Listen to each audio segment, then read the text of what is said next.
Qu'est-ce qu'il fait? Un jeu de Julien Santis et Tony Rochon, édité par BlackRock Games.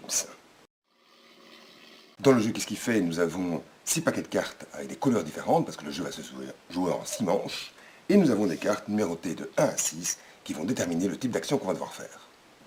Chacun des paquets de cartes est composé de 6 cartes actions, où l'on peut voir qu'il y a des numéros et des actions qui sont associées à ces numéros.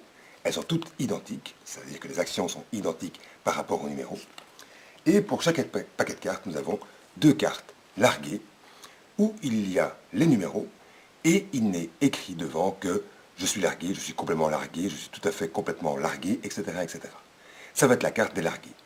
Suivant le nombre de joueurs, on va mettre une carte larguée ou 2 cartes larguées dans les paquets que l'on va distribuer. Dans cette partie où il y aura 5 joueurs, il y aura donc une carte larguée. On va mélanger les cartes pour que chaque joueur puisse recevoir une carte. On va distribuer les cartes aux différents joueurs,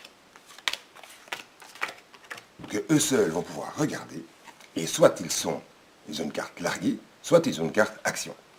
Le premier joueur va retourner 2 cartes chiffres qui vont déterminer le chiffre sur la carte de l'action correspondante.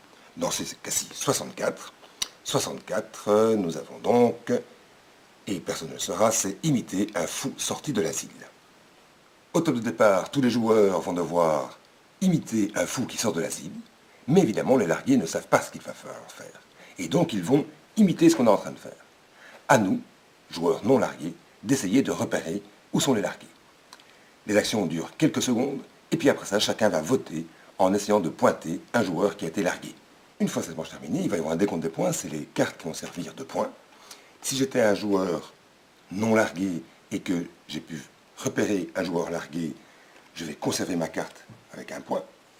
Si jamais je n'ai pas su repérer le largué, je vais mettre ma carte au milieu, ce sera un pot commun.